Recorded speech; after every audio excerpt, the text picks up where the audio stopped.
We start tonight with the president's Build Back Better agenda. NBC News Capitol Hill correspondent Leanne Caldwell's here now, along with NBC News White House correspondent Monica Alba. Leanne, let's start with the infrastructure votes. In her latest Dear Colleagues letter, Speaker Pelosi says she has asked the Rules Committee for a hearing tomorrow to advance the president's agenda. For the average American who just wants to know when these votes might actually happen, what on earth does that mean?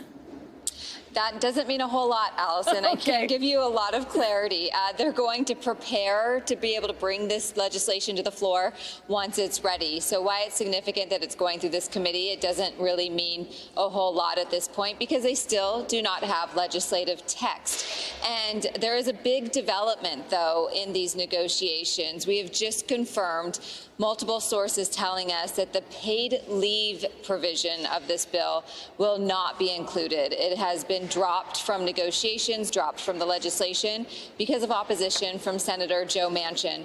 Now, remember, that was a 12-week paid leave proposal and that it was scaled back to 4 weeks in hopes to get Senator Manchin on board. And then there's been some other proposals as well to try to get him to agree to it, and he's just not done it. Some of my sources say they're not giving up, though, until the bill is written. They're going to keep trying to change his mind. But for the time being, this big Democratic priority of paid family leave, something that the United States is one of the only developed countries that does not have, will not be in this legislation, Allison. All right, Leanne. Monica, to you. Senators Kirsten Sinema, Joe Manchin meeting with White House officials this afternoon. What do we know about who was in the meeting, how it went? What are you hearing?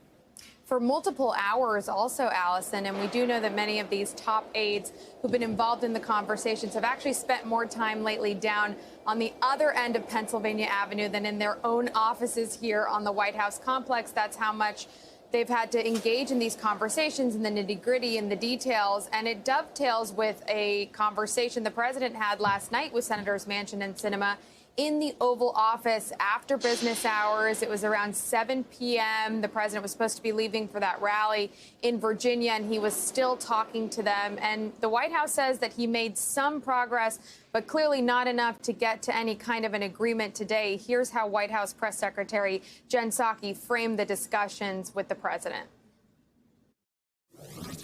Well, last night, as you all know, the president met with Senator Sinema and Senator Manchin in the Oval Office and continue to make progress on finalizing details as we work toward an agreement.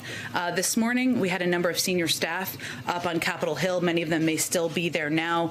Steve Ricchetti, Louisa Terrell, Brian Deese, and others of the key negotiators, Susan Rice as well, I believe, were up there having conversations with members to move the ball forward. The president remains open to going up to the Hill. We haven't made a decision to do that, and we are making decisions hour by hour on what would be most constructive to move things forward. It's unlikely at this hour that the president would be heading to the Hill, but the White House didn't want to rule that out. Instead, an important senator came to him earlier this afternoon, Senator Bernie Sanders.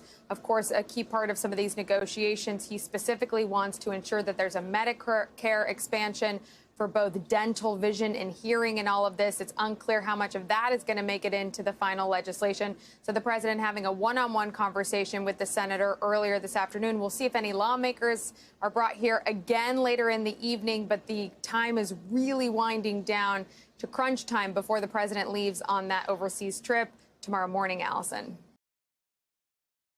Thanks for watching our YouTube channel. Follow today's top stories and breaking news by downloading the NBC News app.